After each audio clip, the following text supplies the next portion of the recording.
Assalamualaikum warahmatullahi wabarakatuh. Perkenalkan, nama saya Dina Rizka Amelia, NIM 202211110016. Saya di sini akan menjelaskan tentang analisis pada buku Feminist Don't Wear Pink atau Unauthorized karya Scarlett Curtis 2018. Feminist Don't Wear Pink and Unauthorized adalah sebuah buku yang ditulis oleh Amanda Montell dan diterbitkan pada tahun 2020. Buku ini mengeksplorasi sebagai mitos dan stereotip yang terkait dengan gerakan feminisme dan feminitas. Montell, seorang penulis dan pewawancara terkemuka, menawarkan analisis yang mendalam dan kritis terhadap berbagai isu yang sering disalahpahami atau disalahartikan dalam diskusi tentang feminisme. Dalam buku ini, Montell mengajak pembaca untuk mempertanyakan asumsi-asumsi yang telah tertanam kuat dalam masyarakat kita mengenai apa arti menjadi seorang feminis dan bagaimana feminitas seharusnya dipresentasikan. Buku ini dibagi menjadi beberapa bab yang membahas topik-topik penting seperti stereotip feminim, budaya populer, seksualitas, dan representasi gender dalam media. Montell memulai dengan mempertanyakan mitos bahwa feminis tidak mengenakan warna pink dan menjelajahi bagaimana warna tertentu, gaya berpakaian, dan penampilan fisik telah dikaitkan dengan feminitas dan gerakan feminisme secara tidak adil. Salah satu pokok masalah yang dibahas dalam buku ini adalah bagaimana feminitas seringkali dianggap sebagai sesuatu yang rendah atau kurang penting dalam masyarakat patriarki. Montell mengkritik pandangan ini dan mengeksplorasi bagaimana feminisme dapat menjadi sumber kekuatan dan pemberdayaan bagi perempuan. Ini juga menganalisis bagaimana budaya populer seperti musik, film, dan televisi telah berperan dalam membentuk persepsi tentang feminisme dan feminitas. Dalam bab selanjutnya, Montell membahas isu-isu seperti seksualitas dan kekerasan seksual, body shaming, dan representasi gender dalam media.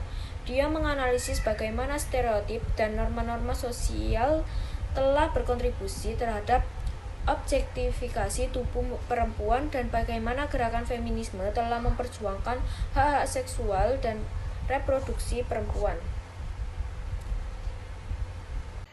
Gaya penulisan Montell dalam buku ini cukup menarik dan mudah diakses. Dia menggunakan kombinasi anekdot pribadi, penelitian akademis, dan analisis budaya populer untuk mendukung argumennya. Montell juga memasukkan kutipan dari tokoh-tokoh feminisme terkemuka dan mengeksplorasi bagaimana gerakan feminisme telah berkembang dari waktu ke waktu. Salah satu kekuatan analisis Montell dalam buku ini adalah kemampuannya untuk mengeksplorasi berbagai nuansa dan kompleksitas dalam diskusi tentang feminisme dan feminitas. Tidak hanya memberikan pandangan yang hitam putih, tetapi mengakui bahwa isu-isu ini seringkali memiliki banyak lapisan dan perspektif yang berbeda. Montell juga menekankan pentingnya interseksionalitas dalam gerakan feminisme, mengakui bahwa pengalaman perempuan tidak monolitik dan dipengaruhi oleh faktor-faktor seperti ras, kelas sosial, dan identitas gender. Dalam ulasannya, Montell juga menyoroti pentingnya interseksionalitas dalam gerakan feminisme. Dia mengakui bahwa pengalaman perempuan tidak monolitik dan dipengaruhi oleh faktor-faktor seperti ras, kelas sosial, dan identitas gender. Montell menekankan bahwa gerakan feminisme harus inklusif dan memperhitungkan berbagai perspektif dan pengalaman yang berbeda. Namun, buku ini juga tidak lepas dari kritik. Beberapa pengamat menganggap bahwa Montell terlalu berfokus pada isu-isu yang dihadapi oleh perempuan kulit putih kelas menengah dan kurang membahas pengalaman perempuan dari latar belakang yang berbeda. Selain itu, ada juga yang merasa bahwa beberapa analisis Montell terlalu berlebihan atau terlalu menyederhanakan kompleksitas isu-isu tertentu. Secara keseluruhan, Feminist Don't Wear Pink and Unauthorized merupakan sebuah buku yang menarik dan penting dalam diskusi tentang feminisme dan femininitas. Montell mengajak pembaca untuk mempertanyakan stereotip dan norma-norma yang telah tertanam dalam masyarakat.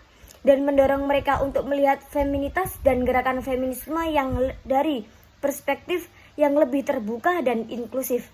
Meskipun tidak sempurna, buku ini memberikan perspektif baru yang berharga dalam menganalisis bagaimana feminitas dan feminisme telah dipersepsikan dan direpresentasikan dalam budaya populer dan masyarakat secara umum.